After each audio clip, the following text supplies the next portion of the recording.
इमामुज़्ज़मान हज़रत अक़दस मसीह मऊद अलैहिस्सलाम फरमाते हैं, खुदा ने जो इत्माम नेमत की है वो यही दीन है जिसका नाम इस्लाम रखा। सामईन अल-फ़ज़्ल, इस इत्माम नेमत का जुमा के रोज़ होना इस तरफ इशारा था कि जो इत्माम नेमत लियुज़हिरहु अलद्दीन कुल्लिही की सूरत में होगा वो भी एक अज़ीमुश्शान जुमा होगा। इत्माम नेमत की दरअसल दो सूरतें हैं।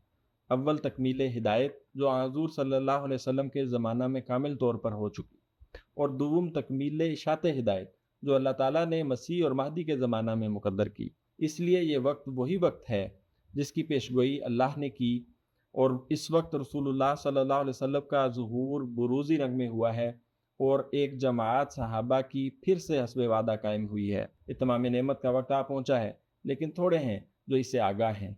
खुदा अपने वादे के मुआफ़िक अपने ज़ोर आवर हमलों से दिखा देगा कि उसका नज़ीर सच्चा है।